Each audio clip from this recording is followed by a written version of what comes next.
مادورو وترامب. صراع السياسة والنفط والعقوبات. في عالم السياسة، كاينين أسماء كتشد الانتباه بوحدها.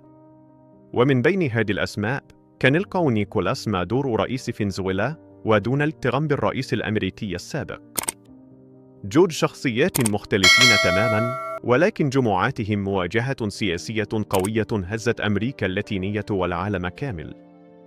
نيكولاس مادورو وصل للحكم في فنزويلا بعد وفاة هوغو تشافيز سنة 2013، وكمل نفس الخط السياسي، سياسة اشتراكية، مواجهة مع أمريكا، واعتماد كبير على النفط. ولكن مع مرور الوقت، دخلت فنزويلا فواحد الأزمة كبيرة، تضخم خطير، نقص في المواد الغذائية، وانهيار في العملة.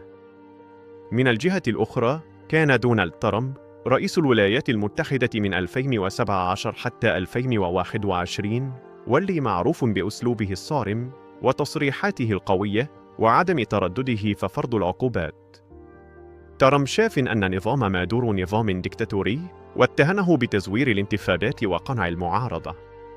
و2019 دعم خوان غويدو زعيم المعارضة، واعتبره هو الرئيس الشرعي لفنزويلا. ومن هنا بدا الصراع الحقيقي. أمريكا فرضت عقوبات اقتصادية قاسية على فنزويلا، خصوصاً على قطاع النفط، اللي هو العمود الفقري لاقتصاد البلاد. والنتيجة: الأزمة تزادت، الشعب تزداد فقر، والضغط الدولي تزاد على مادورو. مادورو من جهته خرج في خطابات نارية، ووجه الاتهام لترامب بمحاولة إسقاط النظام والتدخل في شؤون بلاده. وقال أن أمريكا باغية غير النفط الفنزويلي ونهمهاش الشعب. ووصل التوتر حتى للتهديدات العسكرية، وتكلم ترامب أكثر من مرة على كل الخيارات مطروحة، في حين مادورو كان يهدر على مقاومة الإمبريالية الأمريكية. ولكن رغم هذا الصراع الكبير، مادورو بقي في الحكم، وترامب خرج من البيت الأبيض، وبقت فنزويلا تعيش واحد مرحلة صعبة اقتصادياً واجتماعياً.